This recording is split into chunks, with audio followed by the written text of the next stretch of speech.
Hello, everybody, and welcome to the Gaming Generations podcast. If I sound a little croaky, I have been struck down by the man flu, so don't expect the typical 2.5 hour extravaganza that we've dragged ourselves through recently, because I struggle to say that sentence. But it's just me and Harry. Say hello, Harry. Hi everyone. We've actually got some decent content this week, haven't we, Harry, that we're gonna talk about. But first of all, I'm gonna drop it on you. What the fuck happened to Middlesbrough today, mate? Honestly, it's the most typical thing ever. So last week I was frustrated as hell at them we played Bristol City, played them off the park, gave away two ridiculous goals, missed a load of chances and got beat 2-0. Oh, bloody hell. And then we played Sheffield United midweek, played really well and beat them. Bear in mind they were, I think, second in the league when we played them.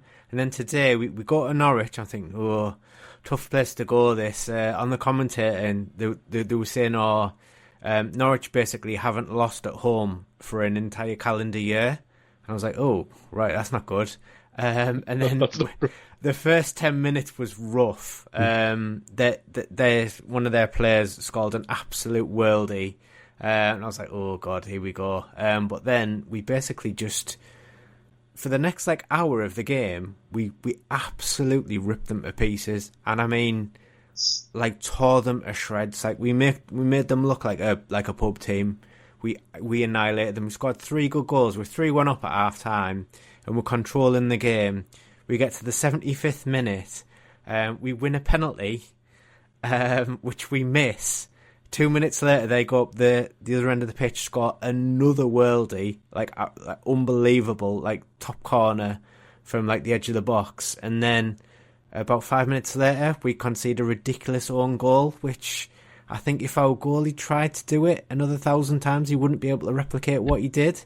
And then, it was a great game, though. I mean, 6 goals, a missed penalty, a red card, an own goal, 2 world-class finishes, goals on the break. It was end-to-end. It was a really good game. But, yeah, I think before the game, if you'd have said you'll get a point here, I'd have took it. So I can't be too disappointed, I suppose.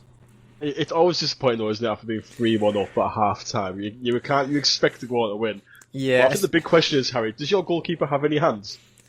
Well, the own goal one, he actually saved it with his hands, but pushed it onto his foot and scored an own goal from it. So it was ridiculous, mate. Yeah, I know. So frustrating, but hey ho. But on social media, he's getting ripped to shreds, mate, for that. I can imagine. Everyone's calling him Sol. Is it Sol Bryn? Your backup to go? Yeah, from first choice. Yeah, he's had a couple of really good seasons out on loan. I think. The last 2 places he's been at, he's won Player of the Year. So he's obviously a talented goalkeeper. I haven't seen a great deal of him, if I'm being honest. So I don't know how good he actually is. So we'll see. I think. Oh, I forgot what I was going to say there. Typical Borough performance, isn't it? That you got today, and you could say we got a typical Spurs performance today because we went to pretty much bottom of the table Palace, who hadn't won all season, but promptly got beat 1-0 by them. Just standard. And we'd be the talking point in the league if it wasn't for Man U being as shit as they are. Yeah, I know. It's it's a bizarre one, isn't it? I thought this. You got that Solanke, and I thought, oh, he's a really good signing him. And you had a good team anyway, and I think that Kulusevski, he's playing really well, and Brennan Johnson's playing really well, but you just don't seem to get the consistency of results. When you play one in midfield, mate, it's the risks you take. Yeah. He's gone a bit too Ange Ball this season, hasn't he? I think. Yeah, we pretty much play a 2-1, and when does that leave? 8. 7. That's pretty much our formation. 2-1-7. And it's exciting, and I wouldn't change it, because it is exciting to watch, and we do play some interesting stuff, particularly at the back. But it's gonna be one of those seasons. I think we'll absolutely tear teams to shreds and then get beat by the most random sides. I mean, if fair, Palace's start of the season is not any indication of the team they are, is it? They've got a good side. I think so. Yeah. I also think Palace is a tough away game, and they'll probably just kick on for me because there's some real bad teams that's new in the Premier League this season. There is, yeah. I think the quality's not quite there that has been in previous seasons, but again, it makes it more exciting, doesn't it? I think with the less quality there is, the more mistakes there are, and the more goals and stuff like that. So hopefully, we should mean more of that. To be fair, it's been a pretty fun season so far. I think there's been some mad games. Like I watched Barca destroy Real Madrid last night. Yeah, when we were out last night, one of the lads I was out with showed me his phone. I was like, bloody hell, 4-0 away from home. That must have been. There must have been practically a riot there. It could have been 8-2, I reckon. Yeah. Final score. It was ridiculous. Yeah. Real Madrid, I said before on the podcast that Real have the same problems PSG do, because they've got all these attacking players committed up front but don't defend. Yeah. So when they're Messi and Neymar up front and then Mbappe, PSG, that's why they didn't go very far in European competitions, because they just got found out. And that's what's happened to Real Madrid. So I've seen that they're kind of regretting the whole Mbappe purchase, because it's unbalanced their team. Well, where's Mbappe playing? Is he playing off the left? Is he? He's playing up front because his natural instincts drag him out left. So you kind of see Vinicius and Mbappe sat on the left hand side. Exactly. Nothing really going on in the middle. Mm. Live update: Juventus is just fall. Bloody hell! That's like I said, some crazy games. But yeah, we're hoping not to waffle on too long, are we, tonight? So shall we crack on? Yeah, let's go for it. Yeah. Do you want to do what you've been playing for? Oh no! Before we go, I want to give a little shout out to a friend of the podcast, Mr. Dan Jousey. Dan has opened his own war games store called Yorkshire War Games in Northallerton. I will link the address and details to his store in the episode's bio. Dan's a really good guy, and there's not really another shop like that in his area. So if you're in the Northallerton area and you're Warhammer, Judge Dredd, military collectibles, go pop in, give him a shout. Dan's a great girl. He'll sit and talk to you. Would recommend it. We went down and had a look around yesterday, and it was great to see him. So good luck to Dan in the future, and hopefully get him some business from this podcast. Go on, Harry. Do you what you've been playing, so I can take a breath with me congested face. Just 2 games really. I've been playing lots of Fallout London. I'm determined to finish that before the end of the year. I'm really loving it. It's just the quest I'm on now is it's so massive. It's one quest, but then there's sort of 8 or 9 different ones within it. I have to do for all these different factions. So I think I've done 4 of the 5 that I have to do. So I'm just going into the last one now. I've got my first sort of workshop place as well. So I'm doing quite a lot on that game, and as I say, I'm piling through it because I want to get it done. But I have finished Dredge, so I'll give a bit of a review of that. So it's a very interesting game. It's as a concept, you think, like a fishing game with sort of a bit of a sort of spooky, sort of sinister undertone. It's not 2 things that would naturally sort of sit together well, but they've done it really well. I mean, you start the game, and you sort of you've washed up in a town on a harbour, and the mayor and some of the other people say, oh, you lucky to be alive, really. But obviously you've come in on a boat that a fishing boat that's been damaged. But you can lend one of ours, and then you can pay it off, because we always need fish to sell and stuff like that. So you start off the game doing your 2 mini games. So there's fishing, which you use to sort of sell to earn money. It's also part of quests as well. So some of the inhabitants you'll meet will say, oh, I want this type of fish or whatever it is, and you have to sort of figure out where you get them from, and what time as well, because some fish you can only get through the day, and others you can only get at night. And then obviously the more fish that you get, the bigger your encyclopedia becomes as well, because you fill in all these pages with all these unique fish, and there's sort of variants of them as well, to just make it even bigger. And then you've got a dredging mini game as well, where you use that to essentially salvage materials, which you then use to update your boat. And then, as I touched on earlier, you have to do some stuff at night, really. And when you're in your boat at night, like weird sort of things start to happen. You get like a sort of like a fear meter on the screen, which is displayed by like a large blinking eye. And then the less sleep that you have as well, the worse the effects become. So this can lead you to do things like hallucinate, like things in the water, which leads to your ship getting damaged. You can also turn your lights on as well to lessen that, but that attracts like monsters who potentially can hit your boat and damage it. So you've got like a balancing act to sort of like play and do it. But in regards to the main game, there's like 5 distinctive zones in the game, and each one has got its own sort of unique monster, and there'll be like a quest giver there, really, who they want you to go and do something, and then in return you get one of these artifacts. And when you've got all 5 of these artifacts, you give it to this mysterious guy on an island, and that's sort of like that's how you get to the end game. And there's also like a sub plot there as well of like the old mayor from the town who's ran away, and you have to try and find him and understand his story, and all that sort of stuff. So there's quite a lot going on in a fairly short game, really. I found it very compelling. Like the art style is excellent. I thought it really fits like the aesthetic of the game well. The mini games are done really good.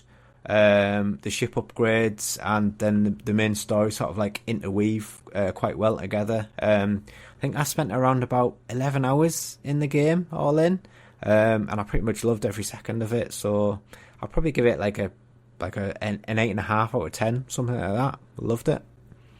You've played some banger indie games, mate. Like, so this is on my playlist with like Obra Dinn and Disco Elysium. I think up there, man. Like New Year games. I think I need to play. This and Obra Dinn are both on PS Plus now. Are they? Right. Yeah, so I can get them. I can get them both off there and play them. But I've had them with Iron Dredge for ages, and one called Dave the Diver. But I don't know if that's a PlayStation exclusive or it's on PC or not. I think that I think I have heard of that on PC. I think. But I might be wrong. But I've heard really good things about that. Right. Keep an eye on that one. Yeah. What have you been playing on there, mate? Not loads, but I've been playing loads. It's not loads of different games. Obviously, me and Matty have finished the Borderlands 3 main story. You finished it? Jesus. We finished it. Yeah, we got to the end and we started end game. It's got a bit tough for me because Matty's like 70 level now, and I'm in my 40s. And we found out that if you can power level each other by letting the person at the high level like lead the game and put the competition mode on, right. So all the enemies scale to him. Oh, right. So like I'm leveling up really quickly, but I contribute nothing to the right. game. Okay, yeah. I sit behind him and get one shot by every enemy and just try and throw grenades in to try and distract some of the enemies from him. So when you complete the game, you unlock True Vault Hunter mode and the Mayhem levels. So we thought in our great ideas we'd put it on Mayhem level 10, which is the highest it goes, on True Vault Hunter mode. And Jesus, the step up in difficulty is no joke. But I do have a criticism though about it. Like, it's not like I'm going to compare it to Destiny because there's very similar games, yet also completely different in their approaches. I think Destiny scales its difficulty pretty well. Like, when you tackle higher content, you've always got a chance, haven't you? If you work together and have the right build and know what weapons to take in. Like, I find the higher difficulty stuff in Destiny fun. I think Borderlands' approach to high difficulty is just to make the enemies really spongy and just throw in loads of bullshit. Yeah. So like, there's like these weird orbs spawning that spin like fire or acid around them, and they take forever to kill. If you stand still for literally half a second, it spawns like a flaming pool around you, which literally one-shot me every time it happened. So even if I was picking up a gun or some ammo, I was even at the ammo dump. Yeah. I was dying from this fucking flaming pool that was spawning below me. So I think I'm falling out of love with it a little bit now, but I'm still. I'll play it. Obviously, I'm going to play it with you and Steve and Matty to get you guys to the story. But I think those high difficulty levels are just too much bullshit. I think. Yeah. So you don't think it's got the longevity of Destiny then? I don't. I really don't think so. I think I mean, the builds and approaches that are there, you can mix around with your build. But I think once you've got one good build on Borderlands, you're pretty much set for the rest of your time. You don't really need to mix things up. Like on Destiny, like I said before, I've got like 30 odd builds I can just jump in and play with and just tinker with, and I can mix things up that way. I don't know, it's a funny one because I did enjoy playing through the main story of it, but now that I'm at the end of it, I'm like, it's like, me and Mike, we say it's kind of like the Diablo thing, like we finished the main story, we got to max level, and we're like, oh, now kind of done now, yeah? There's nothing really, and there's nothing really extra there to do. At least with like something like Destiny, which is not as a live service game, kind of keeps adding content. I know it's minimal at the moment, but it is there, isn't it? There is stuff to aim for. Yeah, I'd say obviously with Destiny as well, there's there's 10 years of historical stuff. Going back to my quest page, I still think there's 5 pages of it for me to work through, and it's there's a load there still. Yeah. There is a load there, and the Halloween event starts next week, which I'm looking forward to. Right. The Halloween armors look ace, mate, for the characters. Right. And this might be Matty's re-entry into Destiny because you can earn the exotic class items from doing it rather than doing dual Destiny. Right. Yeah, so it might be Matty's window. Yeah. We've lost him to painting Warhammer figures after he went to Dan Shop yesterday. Oh, is this his new obsession now? Is it? Have you seen his pictures? He's done a great job. Fair play to him. Yeah, I've seen a couple of them that he posted in the thing yesterday in our group. But yeah, I mean, if that's the first time he's ever done it, I mean, first time ever. Yeah, I would find that incredibly frustrating to do something like that. But I can't draw for shit. Like, I draw stick men when I draw with Ivy. I am the most untalented artist on this planet. The fact that my missus is literally an artist, it's proper embarrassing. Like, she's just pitted both of our cats in a Studio Ghibli style and put them in our living room wall. I'm like, who does that? Like, really? But that's. I'll continue with the Destiny stuff. Like, I'm still playing it. Yeah. It's probably going to link to a story that we're going to talk about later regarding like gaming and mental health, which we're going to approach. I'm just kind of working for like the seasonal challenges. I'm tinkering. I've got all the new exotics now for the 3 characters. And they're actually really fun. Like the Hunter one and the Warlock. The Warlock one's real stupid. Like stupidly strong. Right. With a you use Aegis Scepter on a stasis build. You basically make yourself into a stasis turret and just blitz everything in the area. So when you've obviously used the stasis grenade with your class item. Yeah, and I've got that weapon in one of my other builds as well.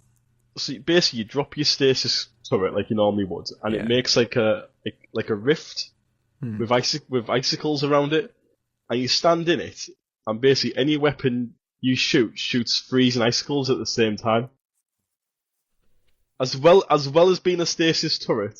So you stand in it, you drop your healing rift, and you're just a turret, just mowing everything down. It's insane for Onslaught is trivialized by it. Yeah, that sounds fun actually. That's real good.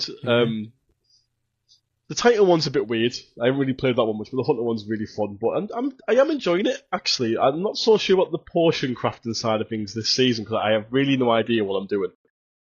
But I'm just trying to work through the challenges and just like get my season pass to 100 because there's some nice stuff in there. The new armors are nice. So yeah, have you bought the season pass again? Have you? Well, you got it with the big edition, didn't you, of the game? Oh right, okay, right. Everything's is it just reset? Right. Yeah. Oh. So it's episode 2 now. Oh right, okay, right. You haven't even touched it, have you? No. And you own it? No, yeah. And the new dungeon's out.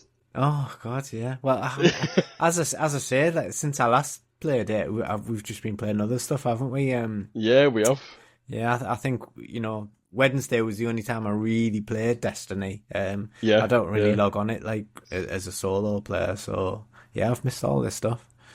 Yeah, well, it's there for another 100 days, mate. So it's not going anywhere. Yeah, Yeah. So I'm sure we will get to it at some point in the next 100 days and get it done for you. Yeah. That's what I played. So yeah, Black Ops. Yeah, I'll go for that. Downloaded Black Ops 6. I'm not really a COD player, not since Black Ops 2, but I saw the reviews for the campaign for this new one, and I went on and installed just the campaign, like not the multiplayer, the zombies. I'm not too interested in that. Yeah. And can comfortably say it's absolutely incredible. Is it right? It's so good. It's not like another Call of Duty campaign that I can really remember. It's like a big J. Bruckheimer action movie, like they always are, like The Rock and Con Air, that kind of thing. Yeah. Really overblown, but like some cool characters. So, like Mason's back in it from the old Black Ops games. I like him as a character. Yeah. But it's set in the 90s, and it's got like a CIA style of like, like spy espionage thriller about it. Right.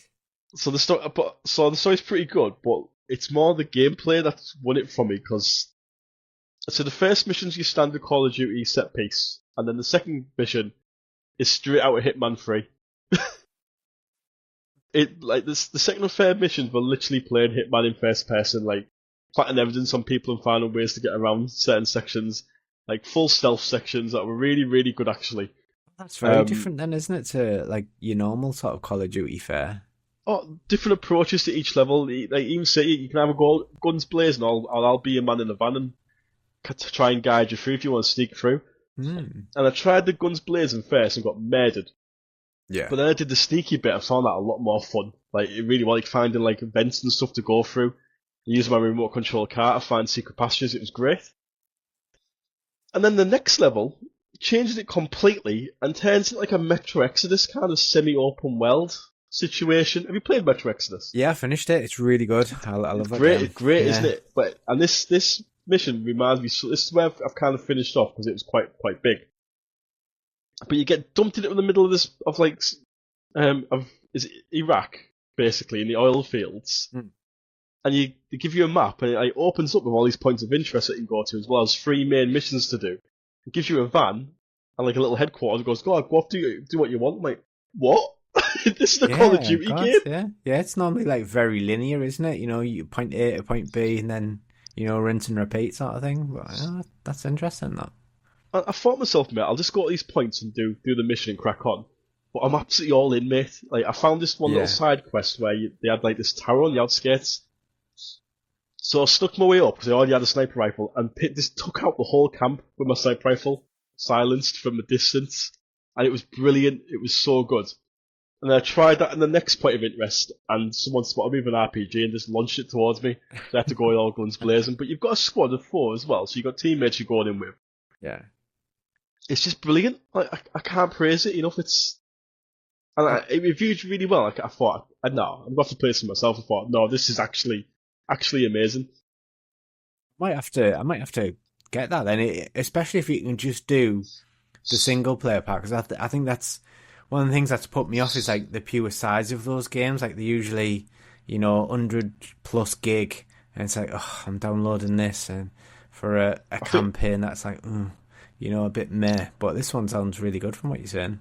So you download like the Call of Duty. So everybody, I'll try not to die on show. You download the Call of Duty like launcher that's on the Xbox or PC on Game Pass. Yeah. And then you can pick what you download. So all the campaigns from like the last 4 games are there, and all the multiplayers and all the zombies. Oh. So I just downloaded the campaign for the new one. I thought, 40 gig I think it was. That's not too bad then. Yeah. No, not too bad. Very good. Yeah, recommend it, and I'd be interested in what you thought of it, Harry, because like it's kind of up our street, like Hitman and Metro Exodus. Yeah. I'll. I say I hadn't even considered that. I gave up on Call of Duty years ago, because the campaigns ended up being really thin because there was an obvious push towards an obvious push towards the multiplayer, which I just wanted no part of. But yeah, this sounds like they're kind of returning to a bit more of their roots, because the first couple of single player games were really good. Top drawer, like Modern Warfare 2, like Black Ops 1 and 2.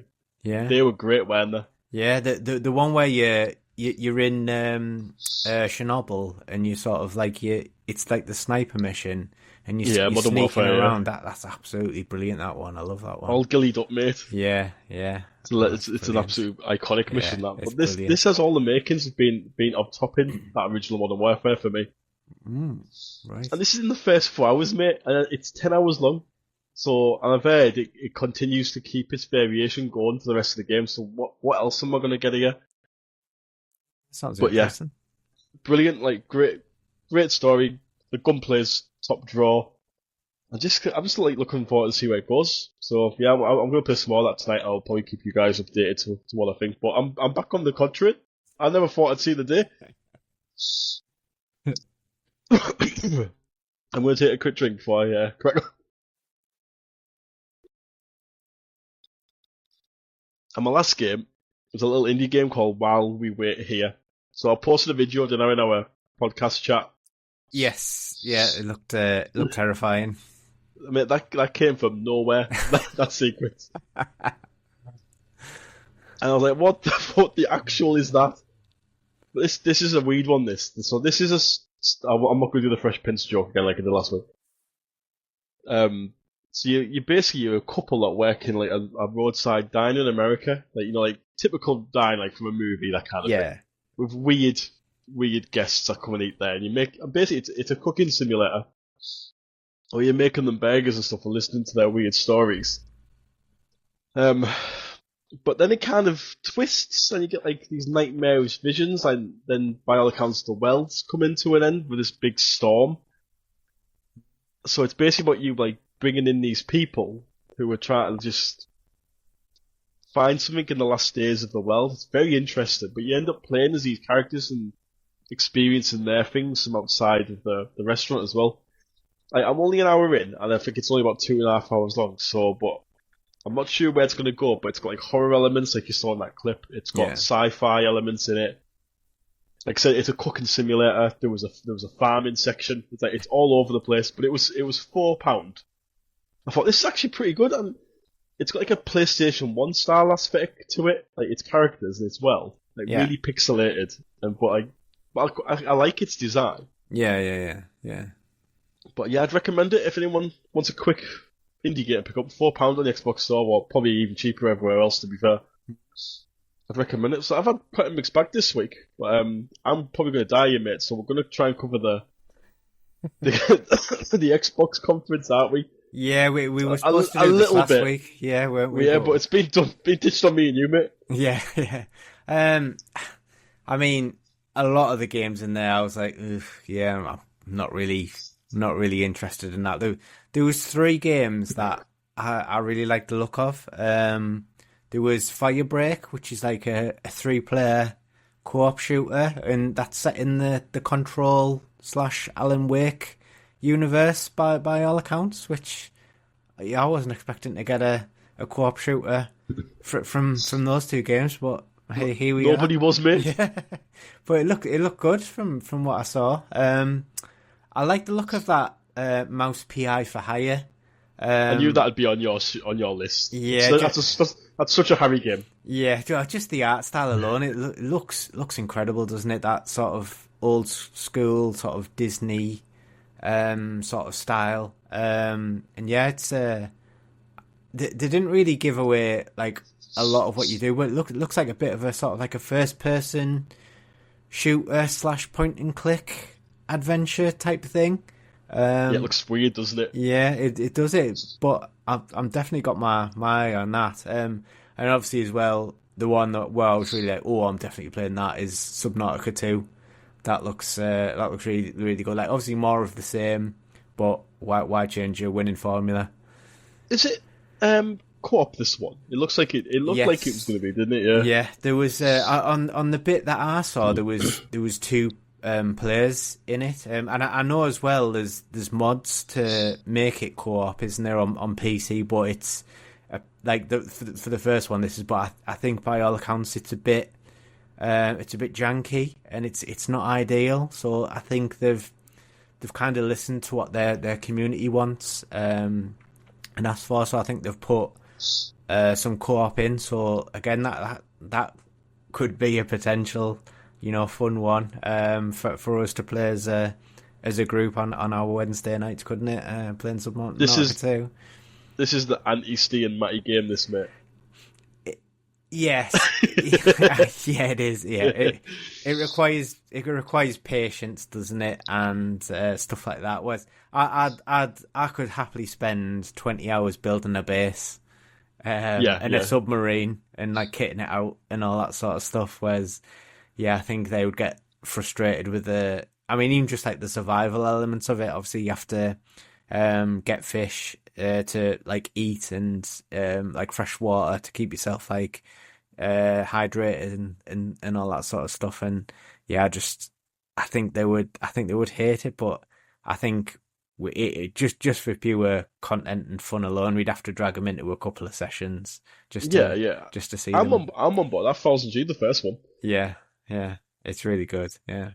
Was there anything else from the showcase that caught your eye? I'm scrolling through. I'll quickly go over it before I lose my voice. Yeah. So, I've got Alan Wake 2 Lakers Shadow House expansion. It's already out, that. It's reviewed alright. I've got it with the Ultimate Edition. Probably will play it at some point. Yeah. Animal Well, I've heard really good things about this. Guy just talked about it on this podcast, so I really want to play this. Yeah. But it's one of them that I haven't picked it up yet because I've got so much to play at the moment. Yeah. There's so much on the backlog, and I just keep adding to the library. I need to stop because no doubt we'll be buying another one off the show. Phasmophobia, which we've talked about, and I really can't wait. Yeah, I can't wait. Yeah, that's on Tuesday, isn't it? I think. Yeah. This is. It's like 16 games out on Tuesday. There's a big Vampire Survivors expansion out on Tuesday. It's come out of nowhere. It's like a pound. It's Castlevania, mate. It's perfect, isn't it? Yeah, it is. Yeah. It's 20 new characters, 40 new weapons. Honestly, I'm it's like a kid at Halloween. And then we got Blind Fire, made by Double 11, which is a blind first-person shooter set in the dark. And on the trailer, it was far from dark. I don't really get this one. No, yeah, I saw that and I just thought, what is this? Like the whole concept of that game seems weird, and as you say, like it's not in the dark, so I don't understand it. Yeah. No love lost for that developer from this podcast after he blocked me, so it's probably going to be a huge failure. Not just because of me, just because it looks like preposterous, typical live service shooting game that lasts 5 minutes. Yeah. And got Chronos to New Dawn, which is from the guys that just done Silent Hill 2. Looked quite interesting, but this looked like Dead Space. Yeah, that's what I thought. Yeah. Yeah. I don't know what that one is. Can't remember watching the trailer for these two. By break, you've talked about Legends of Babu, which is an action game with a dog. Looked super generic, to be honest. Yeah. Then we got Like a Dragon, Pirate Yakuza, which I thought looked actually really fun. I thought this looked like the game that Skull and Bones should have been. Yeah. The sort of like the Yakuza Japan, but it looked very Assassin's Creed Black Flag.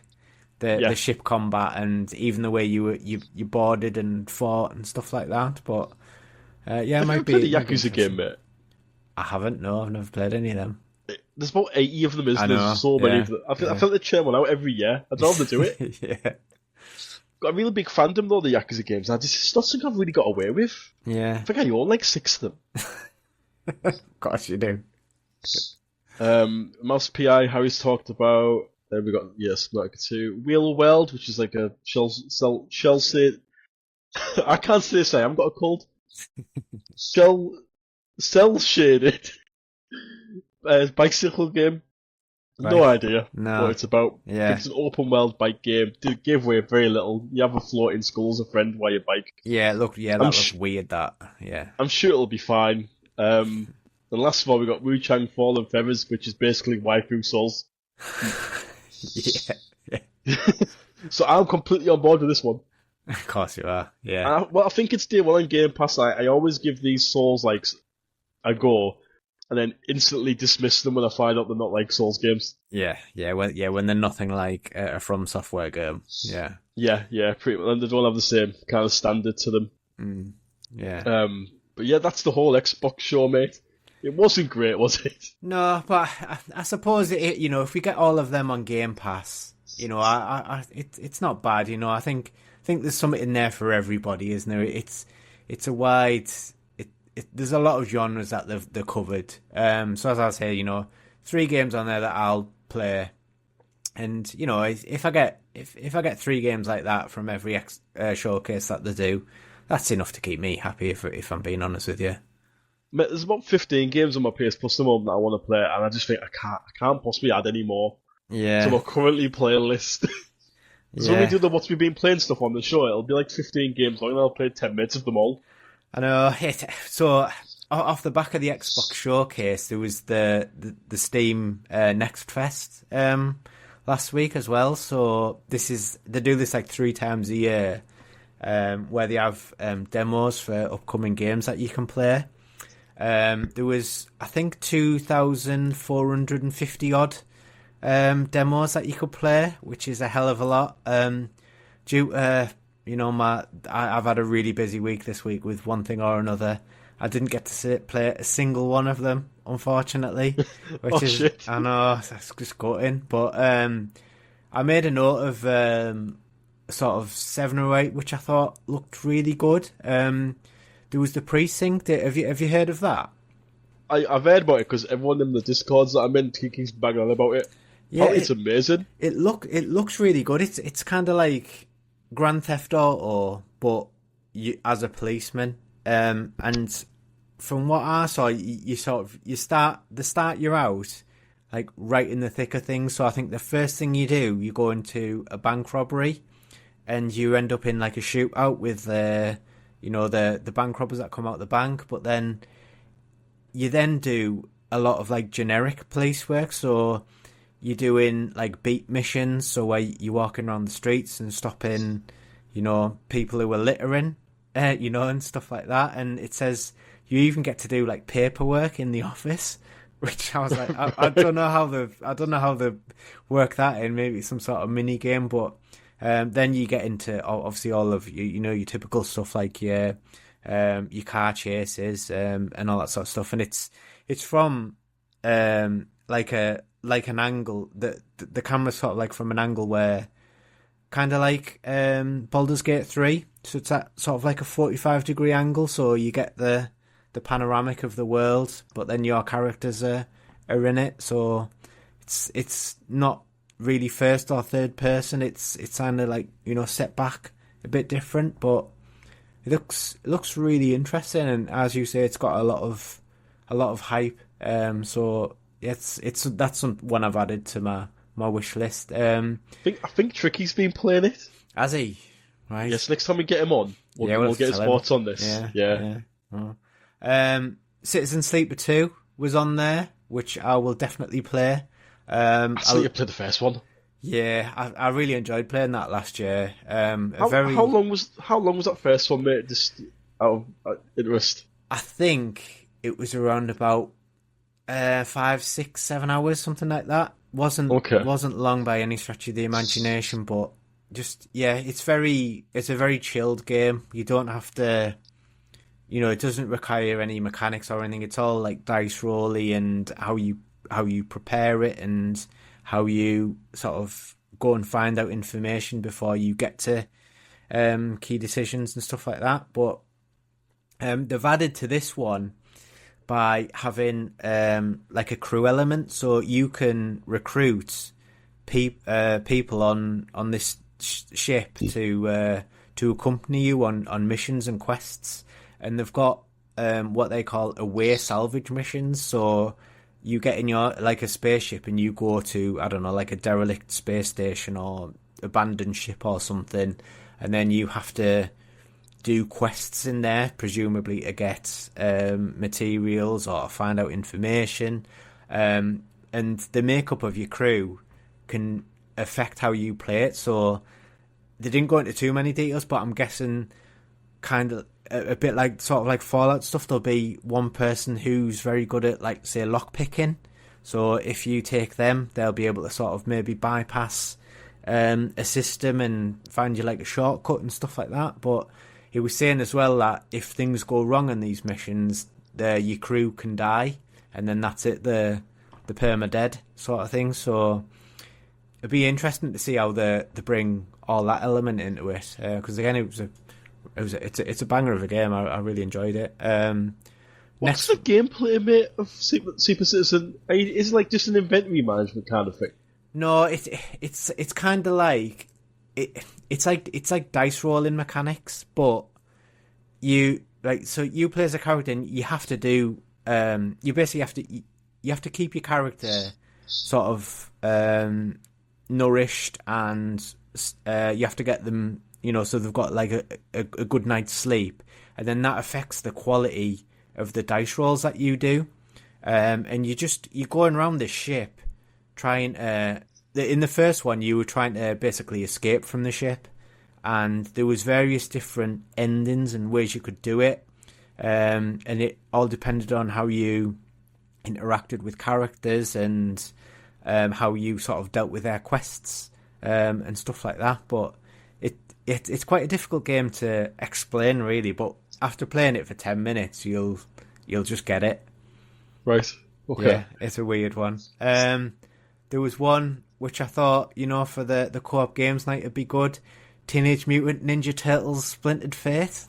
So it's just more of the same, that we play on Matty's from time to time. Oh, yeah. It's getting an expansion, isn't it? Yeah. Yeah. There was a game called Permafrost, which I really like the look of. So it's like a survival game set in basically a cold environment. So you're doing things like making shelters, you're crafting equipment, and then you're battling wildlife, other factions, and of course the cold. So you can play this as a single player or a co-op. And again, I'm just thinking, like, if we got Matty and Steve, they would absolutely hate it and end up arguing with us. So again, just for pure comedy, it would be good. There's a game called Luma Island, which when I saw it, I can imagine you and your missus playing together. All right, okay. Yeah, like a cozy farm and mining sort of simulator. You build up your farm and you can go on like quests to do mining. And graphically it looks absolutely beautiful, like really stunning. There was a game that they were promoting a lot called Delta Force. Looks kind of like a COD game, so not something for me especially, but I bet all of the youngsters these days would be all over it. And then the final game, which I really wanted to play, which I've added to my wish list, is one called Locomotive. So it's like a pixel graphic murder mystery set on a train. So you've been made the prime suspect of this person who's been murdered, and then you have to go and unearth clues to find out who actually did it. And it's like a point and click game, but it looks really intriguing and definitely one I'm gonna pick up when that comes out. Should we have a look at these things? I don't really look at this of all these demos and stuff. No, as I say, I wish I'd have had the opportunity to play on them, but I just couldn't get around to playing anything last week, really. I think Tricky downloaded a load, so we'll have to get him on and get his thoughts on what he's played. Yeah. There is a game that I like. I was scrolling through the Xbox store last night.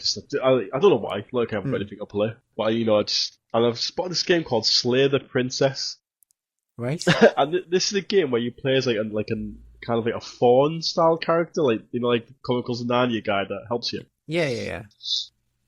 And your mission is to enter where the princess has been held captive and slay the princess before she destroys the world. So it's kind of like twisting tropes about.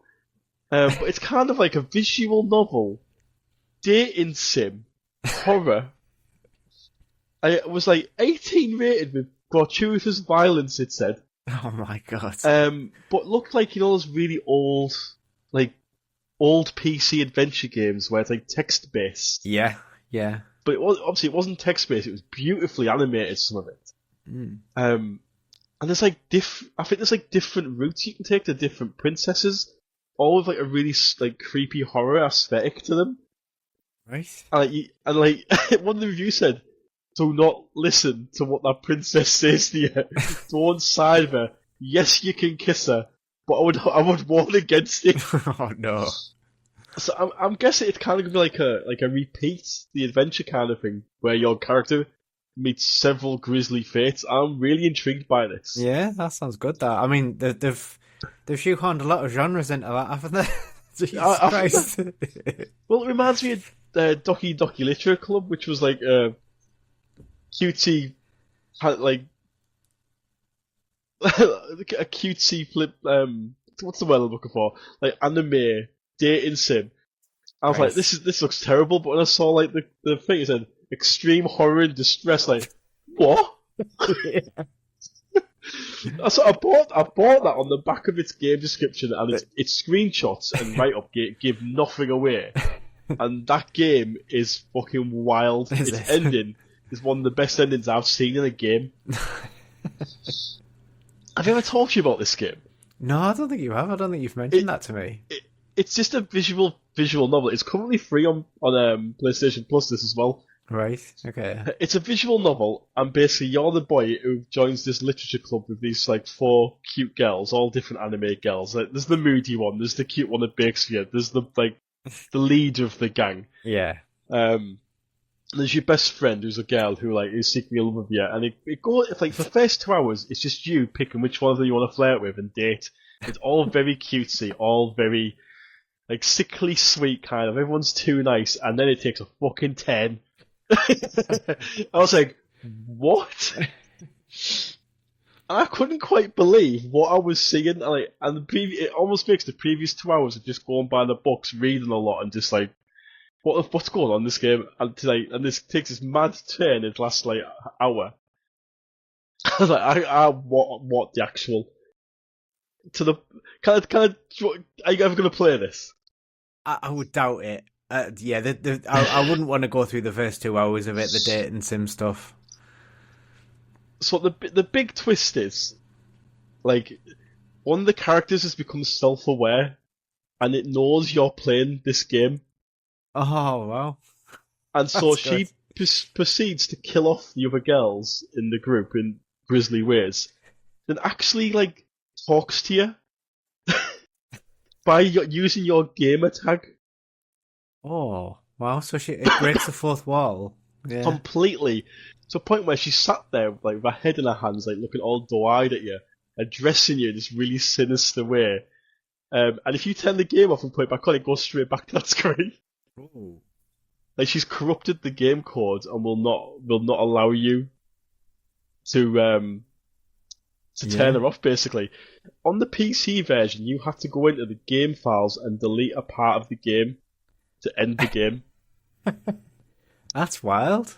Isn't it? Insane game. That's really good. One of the best twists in a game. One of my favourite endings to a game, I think. The whole sequence where she's talking to you directly, I was like, this is fuck this. Yeah, that sounds very sinister, that. It was great, honestly. Incredible game. And the first 2 hours can be a little bit, but that last hour was just insane. But yeah, Doki Doki Literature Club, I'm not spoiled it there, people, but I would still recommend playing it, because it can play out differently for each pet player, because you can take different choices and stuff, so. Right, should we go to our 2 features? Do you want to go first, mate? Give me a bit of a break from talking. Yeah, go on then, mate. So this is The Remarkable Life of Evelyn. So there's a new Netflix documentary that's come out about this, but I watched a 5-minute video of it. It was a bit of a preview of it. It's a very sad story. So it's a guy called Matt Steen, and he's a Norwegian kid. He died at age 25, so he had a rare muscular dystrophy disease called Duchenne, I think it is pronounced. When he was sort of like a kid, sort of 5, 6, 7, 8, he was fully active. He could walk, talk. He did all the things that kids do, but this disease, it sort of said, well, basically you're gonna lose all of your muscles. So he lost, the ability to be able to walk, so he was confined to a wheelchair, and he eventually lost all his ability to move anything but his fingers. So, I mean, this poor kid, he had to be fed like directly through a tube into his stomach, just like an awful disease, really. But his parents lamented the fact that he was basically locked away and that he would never experience the normal things a lad in his 20s does experience, and they were very frustrated, and they thought he was very lonely as well. He basically just spent all of his time online, and he was essentially just playing World of Warcraft, and he was playing this 15 hours a day essentially, because I mean he couldn't move or do anything. So his parents didn't really understand gaming, and they didn't understand what the game sort of represented for him. And when he died, they sort of knew this was a big part of his life, so they logged on and they sort of put a message saying, basically, our son Mats has unfortunately died. And they just sort of put it out in the void. I think it was kind of like as a bit of closure for themselves, really. And then the dad, he put his email at the bottom saying, if anyone wants to, ask any questions, please do so. And they just started getting like hundreds of messages from people like all over the world. So like people from the UK, Holland, Germany, Denmark, and they were just completely perplexed by it, and they started reading all these messages, and they got to understand that he basically led a double life. So his online life was in Warcraft, where he played this character called Eblin, who was like a private eye, massive sort of Viking type guy, drank in taverns with his friends, flirted with girls and all this sort of stuff. And it turns out he touched like a lot of people's lives through the game, and he started giving advice to people, which really helped them out. There was a story of a mother and her autistic son who both played World of Warcraft, and the mother was saying, I can't like connect with my son. And then he sort of said, well, why don't you do it through the game? You both like the game, and it's something you've got in common, and you can go from there, really. And they developed like a really good like relationship from it. But he basically did this for quite a lot of people, whereas at the same time he didn't really tell anyone about his condition and stuff like that, because he didn't want people to feel sorry for him. But it was just that, this whole double life thing I thought was like fascinating. There's a bit where his dad says, online my son was a womanizer, and he's like, I shouldn't be proud of this, because womanizing's wrong, and he's just sort of smiling there, and his wife is like looking at him like judging, saying, go on, be careful what you say, yeah, sort of thing. But I think Matt's or Evelyn, he said that WoW unleashed him from the shackles that real life placed on him, and he could be the person who he wanted to be through Evelyn. And I just thought it's such a sad story, but also just very uplifting, that he was confined to this life that no one deserves to lead, but he made the most of it through gaming, and he used gaming as a positive force and a way to get friends and stuff like that. And I think it speaks for the power of gaming in a lot of ways. Like, it gets a lot of negativity a lot of the times from people who don't really understand it. Absolutely. I remember school shootings used to blame them on violent video games and stuff like that, didn't they? So, but yeah, I just thought it's a really compelling story. I'm going to watch the documentary. I dare say it'll be heartbreaking in places, but I'm going to watch it. But yeah, I just thought it was just a really really sad but uplifting at the same time. Yeah, I'm gonna watch it. Me and the missus are gonna watch it this weekend, I think. Yeah. But yeah, what I get from it is obviously, like you said, gaming is something that has been criticised and maligned, like pretty much since it began, hasn't it? There's always like people that say it's for kids, it's for this, it's for that. But what gaming did is give that guy a chance to live a life that he couldn't live. Yeah. Yeah. And he made friends, he had relationships, he met girls. Like, come on. I know. Like he did things that he would never be able to do in real life because of games, and like I kind of have to applaud it for that. I mean, I don't play World of Warcraft personally, but I know it's huge, isn't it? People put thousands and thousands of hours into it.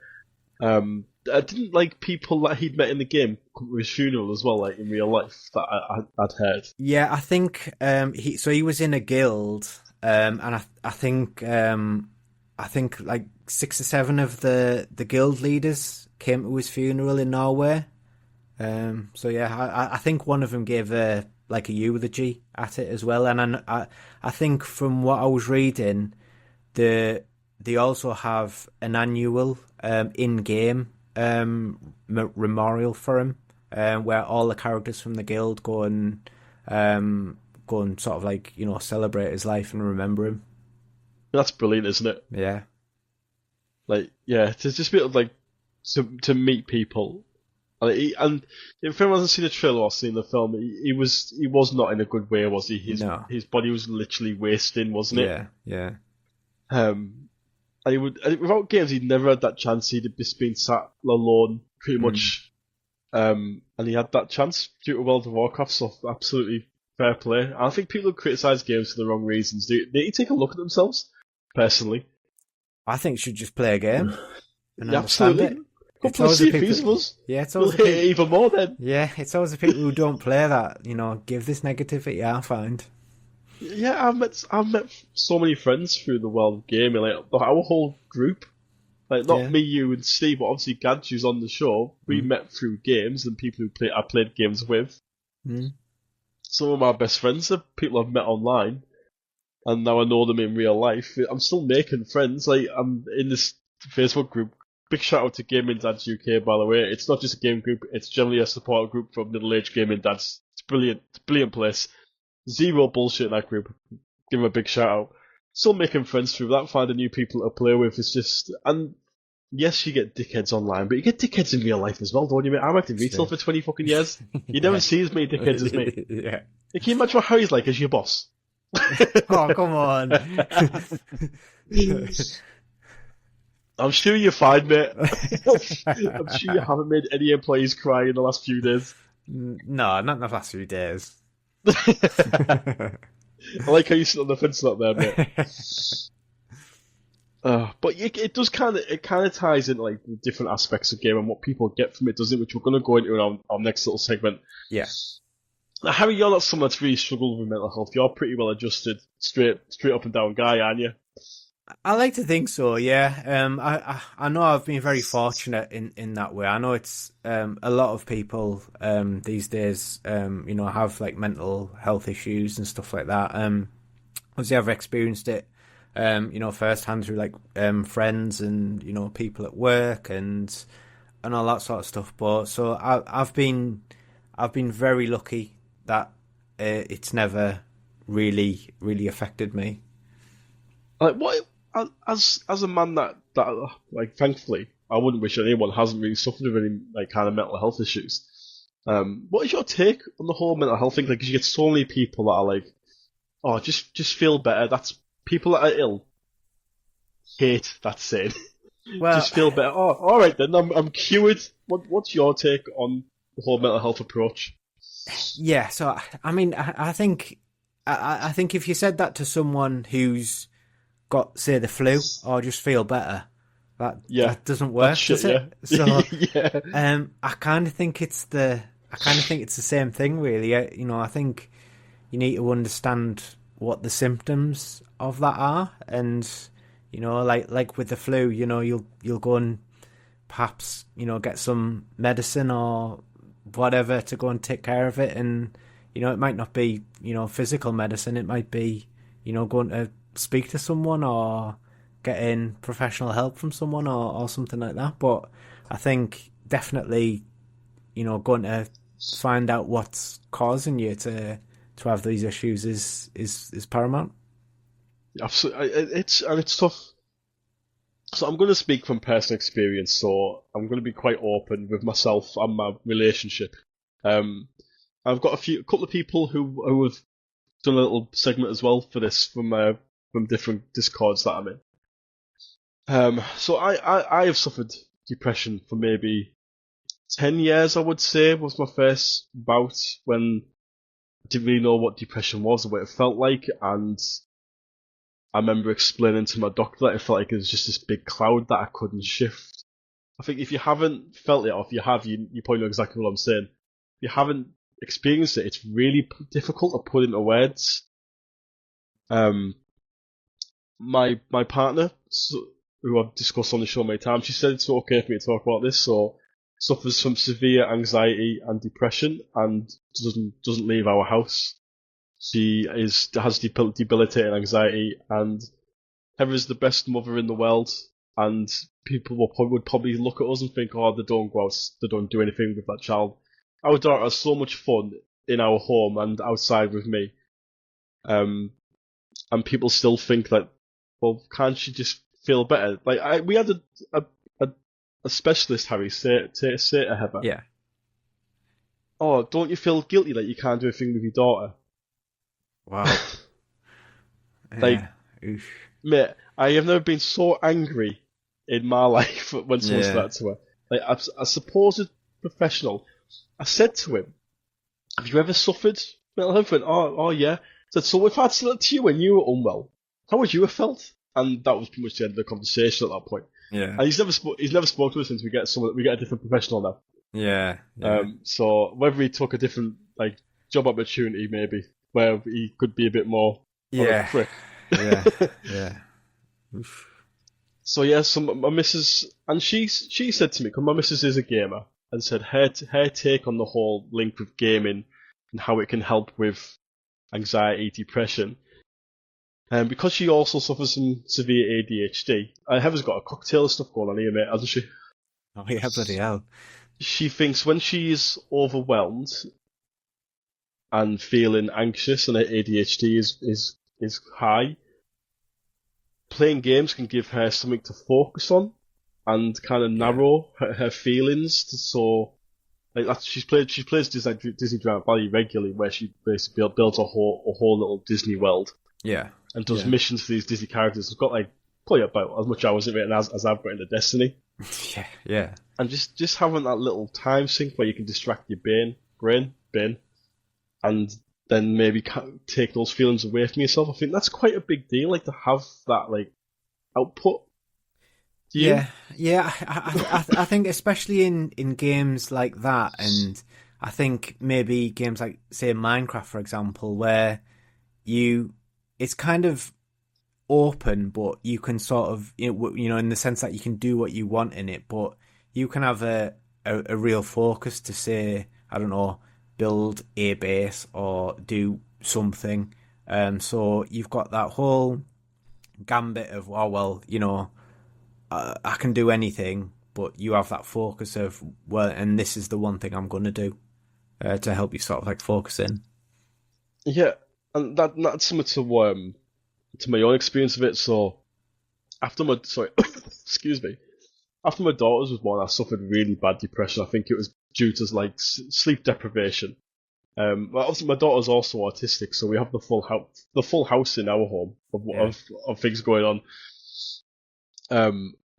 And I was in a real bad place, and that's when I got into Dark Souls 3, and having a game where I had to have a challenge to overcome, where I could just focus, and every time I overcome a section of that game, it was oh, I've done it. You get that endorphin kind of rush, that rush, yeah. And I swear, it took me 97 hours to finish Dark Souls 3, and I swear by the end of that journey, I honestly feel like it kickstarted my mental health back into a far better place than I was before I played it. Yeah. I think I know a lot of people suffer with different symptoms, and I got the impression a lot of people didn't want to talk about them. when I asked in like certain groups. But yeah, obviously this is a safe space. If you want to like send a little story in or comment for a future episode, I'd like to go back to this. We had a guy in one of the groups who said when he's feeling low, his is tied into destiny. Funnily enough, right? He will like find like players who are new to the game, and he will help them get through tough challenges in the game when he's feeling a bit low, just to like see how they react to it, and when they're happy, it makes him happy. Yeah. Even bought a guy the collection of the DLC, so he could play it through with him, and like the guy being like thankful and respectful, like just gives you, that little, sometimes you need a little kick in the right direction. Yeah. And I think gaming can 100% like give you that. Yeah, personally. Yeah, it's bizarre how it does it though, because I mean, your own sort of thing there. That the last thing I would prescribe is to play Dark Souls 3. But that was what you needed, so it's a weird one. Yeah, it's mad. I'd tried to tackle that game so many times after buying it, and then I finally challenged it when I was at probably the worst place I've ever been in my life, and that's what kicked me on. It's crazy, isn't it? Yeah. And Dark Souls is a somber, depressing game, isn't it? They are, yeah. Well, yeah, you're relentlessly dying in in an underworld. Yeah, my daughter was like months old at this point, and she had like a little Tommy controller, like a fake Xbox controller that made noises. I've said this show before. If I ever hear the sounds that controller makes, it instantly takes me back to how I felt playing Dark Souls 3 with her when she was born, and how it made me feel better about myself. It's crazy, isn't it? Yeah, it is. Yeah. But yeah, we've done some quite like serious stuff this week, mate. Yeah. Well, I'm pretty much losing all voice now. Right. Have you got anything else you wanted to talk about before we call it a day? No, as I say, I think this is an issue that we could come back to in the future. But absolutely, yeah. I'd like a lot more input if anybody if anyone wants to get involved. But feel free. You're dying and I'm hungover, so let's get out of here. Let's call it a night. Like I said before, guys, I'm going to link Dan's details for his store in our bio. We'd love to get down there and see Dan. Obviously, one of the best guys you'll meet. Apologies for coughing and spluttering for this entire show, but I'm still here. Yeah. Hopefully, I'll feel better next week. And obviously, thanks Harri for coming on, hugely hungover after your traumatized experience of flares last night in Millsborough Town Centre. Not a place I normally find myself in. So. They're going to change its name to only Grans. Yeah. Oh, God. And we'll end on that note. Yeah. That could be our title for the show. Only Grans. Yeah. But yeah, thanks for listening. But yeah, I hope you've enjoyed listening to us suffer. If any of our subjects have hit a chord and you want to get involved, we're always looking for people to guest on the show. You can always come on and talk about your experiences with things in games. But yeah, thanks for listening, guys. Do you want to say bye, Harri? Yeah, bye everyone. Thank you for listening as always. Yeah, thanks for listening, everybody. Take care. Goodbye.